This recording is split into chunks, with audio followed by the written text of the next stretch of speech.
The body was lying flat on its back dressed in a bluish kimono and a wrinkled headdress of the Kyoto style. A single sword stroke had pierced the breast. The fallen bamboo blades around it were stained with bloody blossoms. No, the blood was no longer running.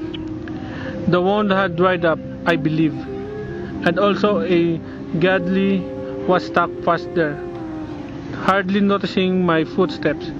You ask me if I saw a sword or any such thing? No, nothing, sir. I found only a rope, the root of the cedar nearby, and, well, in addition to a rope, I found a comb. That was all.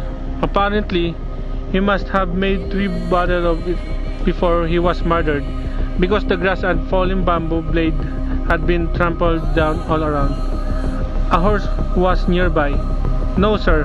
It's hard enough for a man to enter, let alone a horse. The time? Certainly, it was about noon yesterday, sir. The unfortunate man was on the road from Sekiyama to Yamashina. He was walking towards Sekiyama with a woman accompanying him on horseback, who I have since learned was his wife. A scarf hanging from her head. Little did I expect that he would meet such a fate. Surely human life is as evanescent as the morning dew or a flash of lightning. My words are inadequate to express my sympathy for him. The man that I arrested is a notorious brigand called Tajomaru. When I arrested him, he had fallen off his horse, was groaning on the bridge at Awataguchi. The time, it was in the early hours of last night. For the record, I might say that the other day I tried to arrest him, but unfortunately, he escaped. He was wearing a dark blue silk kimono and a large plain sword. And as you can see, he got a bow and arrow somewhere.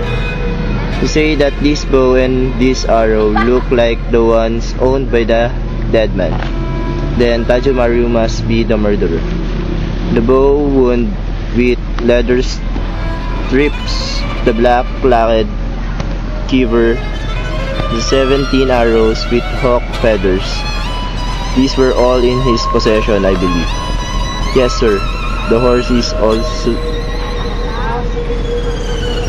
as you say, a sorrel with fine mane. A little beyond the stone bridge, I found a horse grazing by the roadside. Yes, sir. That corpse is the man who married my daughter. He does not come from Kyoto. He was a samurai in the town of Kokufo in the province of Wakasa. His name was Kanazawa no Takihiko, and his age was 26. He was of gentle disposition, so I am sure he did nothing to provoke the anger of others. My daughter? Her name is Masago, and her age is 19. She is a spirited, fun-loving girl, but I am sure she has never known any man except Takihiko. For heaven's sake, leave me no stone unturned to find her. I hate that robber Tajomaru, or whatever his name is. Not only my son-in-law, but my daughter.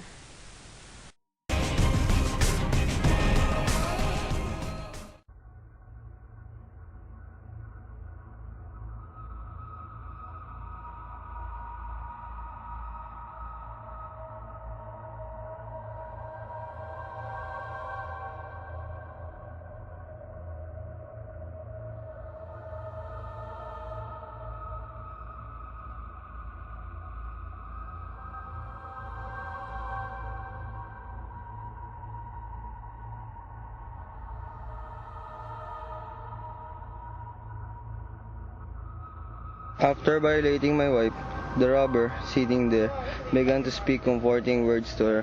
Of course, I couldn't speak. My whole body was tied fast to the root of a cedar.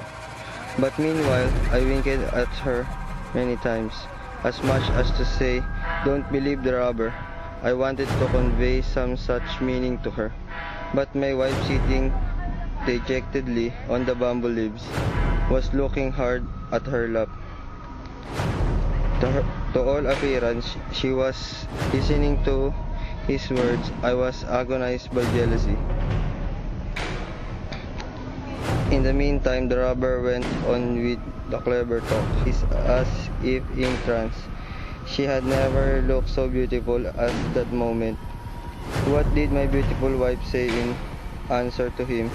When I was sitting there, "I am lost in space, but I have never thought of her anywhere without bombing with anger and jealousy." "Truly," she said, "then take me away with you whenever you go. This is not the whole of her sin.